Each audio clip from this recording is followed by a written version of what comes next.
Hola chicos, hoy vamos a ir a entrevistar a alguien muy importante en 1992 sobre el apagón Gaviria. De eso va a ser la entrevista. Acompáñenme.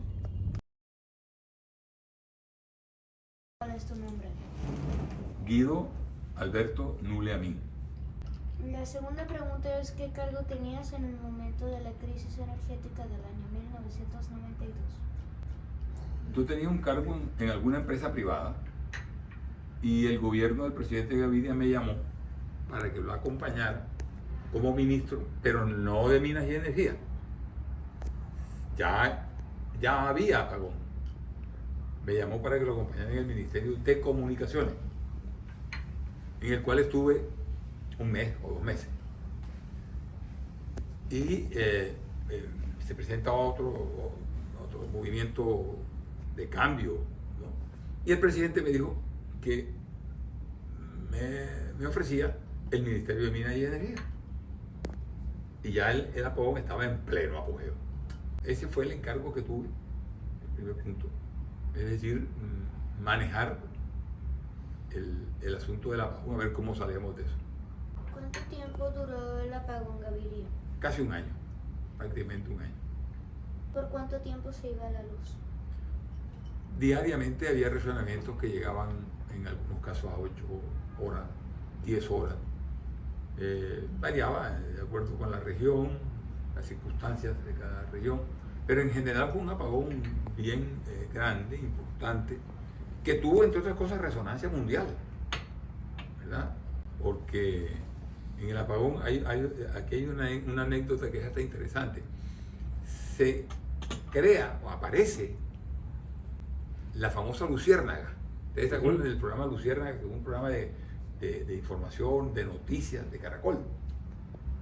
Y aparece luciérnaga, porque precisamente por el efecto de que las luciérnagas apenas titilaban de noche o alguna cosa, haciendo relación a eso aparece el programa Luciérnaga, ¿verdad?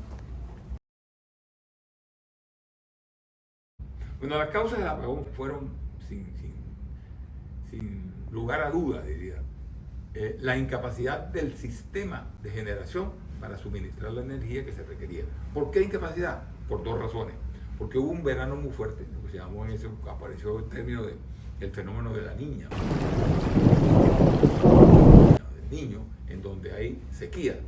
Se secaron los embalses, no se podía generar mucha energía hidráulica y el respaldo, que eran las plantas térmicas, que principalmente estaban en la costa, no fueron mantenidas debidamente. ¿Cómo se entretenían en ese tiempo? Eso sí era interesante además, porque en esa época comenzaron de nuevo a aparecer las costumbres antiguas, cuando la gente se sentaba a la puerta de la casa, ¿no? Las tertulias de amigos, porque no había televisión, no había luz, no había. Entonces comenzaron a aparecer estas costumbres de nuevo, estas manifestaciones culturales, entre otras cosas, en todo el país. ¿Ah? Reaparecieron, sí, se volvieron a... Porque ya nadie se sentaba en la puerta de la casa a hablar con el vecino o el uno, pues, porque siempre la distracción estaba alrededor de la televisión o de la radio, pero sin poder ver televisión, sin poder leer y ninguna de estas cosas, pues la gente comenzó a buscar y a utilizar de nuevo esas cosas antiguas que, entre otras cosas, pues fueron muy agradables, ¿no? Porque se volvió a la conversación, a la tertulia y todo este tipo de cosas entre amigos y vecinos. ¿Cómo trabajaban en ese tiempo las personas? ¿No? Normal, solo que había mucha restricción en el uso de maquinaria, por ejemplo. Había mucho problema y más que problema, mucha preocupación por el suministro de energía en los hospitales, porque al no haber energía, pues dificultaba el servicio médico, no se podía atender debidamente a los enfermos, a veces aparecían reclamos porque en las salas de operación se iba la luz, cosas de ese tipo. Eso era muy engorroso, muy difícil de manejar, pero la gente se acostumbró y se hizo. Las zonas oscuras, ¿cómo las iluminaban? Esa es la pregunta número 10. Aparecieron y se instalaron en todas las ciudades muchas plantas eléctricas individuales. pequeñas plantas, en los edificios para los ascensores, en las casas. Uno oía el ruido de los motores por la calle porque estaban prendidos. Y era la manera. Pero eso pasaba en ciertos barrios y de cierta gente que tenía capacidad de hacerlo. Pero en la gente que no tiene los mayores recursos, pobre, pues no, ahí se aguantaban y no había sino el intercambio con el vecino, con el uno, con el otro, y esperar que llegara la luz. Había muchos problemas, pues porque las neveras son muy importantes, por ejemplo, en la costa, no así en el interior. En muchas partes del interior eso no hizo tanta falta, pero en la costa sí. Se dañaban los alimentos, en fin, ese tipo de cosas significaron mucho inconveniente. La pregunta número 11 es ¿cómo se arregló la crisis? O sea, ¿cómo se arregló el apagón?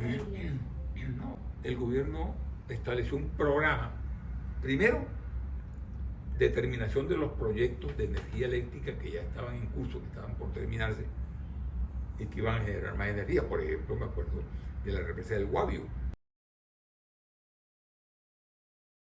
Era una inmensidad de generadores hidráulica que estaba paralizada y entonces se le metió mucho vapor, hicimos mucho trabajo para terminarla rápido. Por otro lado, se instalaron nuevas plantas eléctricas. Muy rápidamente se llevaron a cabo los proyectos, particularmente en Barranquilla, en donde se instalaron en ese entonces termoflores, porque algo de Termo Barranquilla, en Cartagena se instaló otra, en fin, hubo sitios en donde se trajeron plantas muy rápido y se instalaron. Y, repito, lo más importante fue que se terminaron los proyectos hidráulicos que eran necesarios por su capacidad ¿verdad? Y hubo una mejor programación del uso de la energía y de la generación, eso es importante. ¿Qué aprendieron de eso? Mucho, se aprendió mucho. Se aprendió mucho y nos llevó a manejar mucho más eficientemente, más responsablemente el sector eléctrico. Aparecieron leyes importantísimas sobre cómo organizar el esquema. Se crearon organismos que manejaban el mercado, determinaban las tarifas y aseguraban la oferta de energía hacia el futuro, ya con objetivos muy claros y precisos, que antes se tenían, pero no eran tan bien definidos. Entender que la programación hay que hacerla, es necesaria, y que nuestro sistema dependía mucho de un aspecto atmosférico. Si llovía, había mucha energía. Si no llovía, había problemas. Entonces se comenzó a manejar, se hicieron empresas más grandes, se comenzó a no prendan siempre las hidráulicas, no esperemos que se bajen mucho los embalses o que se acabe el agua, prendamos las otras térmicas, aun cuando aquí hay agua, en fin. La enseñanza fue una planeación bien seria de lo que es el suministro de energía en el país. Si hay alguna anécdota que tengas guardada, ¿nos puedes contar?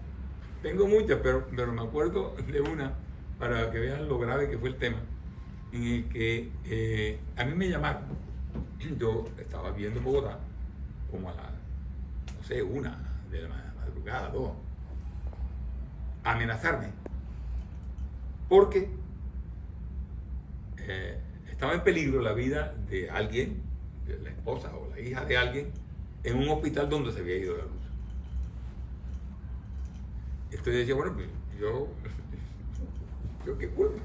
Pero la persona se puso muy furiosa. Yo decía, no, lo siento mucho, si estamos haciendo todo lo posible, pero eso no depende exactamente de mí. Y bueno, fue un momento, digamos, de angustia para todos, en la familia, porque lo amenazaran a uno como si uno fuera el culpable, yo no era el culpable. Después la persona se presentó, estuvo en la oficina, me conoció, se excusó y todo, pero sí pasaron cosas de ese tipo en donde, pues, como hubo tantos problemas, tantos perjuicios, había que buscar un responsable. Pero no, afortunadamente todo salió debidamente. Gracias por permitirme hacerte esta entrevista. Es un honor y un gusto haber estado con usted, contigo. Muchas gracias por la entrevista.